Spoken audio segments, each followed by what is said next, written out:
And another alert for you. You're looking live at the Capitol, where at this hour Democrats are working on an Iraq pullout plan. Meanwhile, in Iraq, al-Qaeda is taking credit for a bombing that killed 9 American soldiers. My next guest says the terrorists are upping the ante there to help Democrats out here. He's Walid Faris. He's with the Foundation for the Defense of Democracies. But Caroline Wadhams is not buying it. She is with the Center for American Progress. Caroline, what do you make of this? I think it's totally ridiculous to think that somehow the debate in Congress is emboldening the terrorists in Iraq.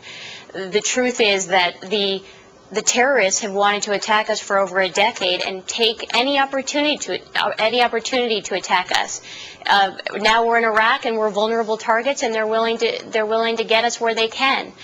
Even the National Intelligence Estimate last year said that the Iraq War is actually emboldening, or it's the perfect recruiting tool for terrorists. All right, Wally, what do you make of that whether Democrats were pushing for a timetable or not, you'd still have a mess? The terrorists will take any opportunity, including military and also political. So they are sophisticated, they have war rooms, they read our newspapers, they are part of our political system.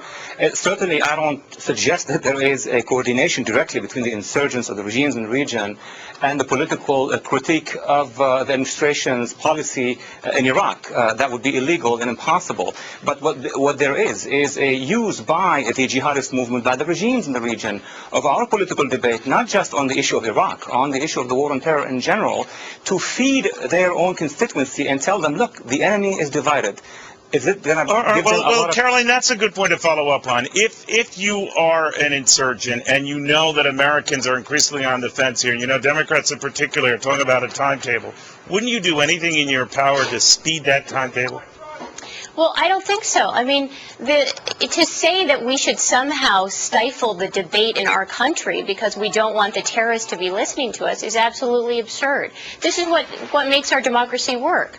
The al-Qaeda would like nothing more than for democracy to be limited, for debate to be curtailed. This is just Senator Reid and Speaker Pelosi and the Democrats and Republicans in Congress are listening to the American people, and the American people are saying change course here, and they're trying to figure out what do we do differently in Iraq. Okay, Wally, what do you make of that this is a freely democratic elected government in this country able to freely debate contentious issues, and that's going on? That's not even on the table of discussion, absolutely. But what is missing in the critiques forces points with regard to the administration is to continue to send a message to the al-Qaeda, to the regimes that are basically supporting the insurgents in Iraq. What they do is they criticize the administration, they have 100% right to do that, but then they say, well, we should talk to Iran and Syria and visit them, and at the end of the day withdraw our forces because we are not winning in Iraq because there is violence. So all of that is going to sound very, very encouraging to al-Qaeda people on Al Jazeera, Al Manar, Al Alam, and the rest of the other websites. All right, guys, I want to thank you. I wish we had more time, but with all this prison stuff, folks, it did crunch into our time. I apologize for that, but thank you both. Thank you. Thank you.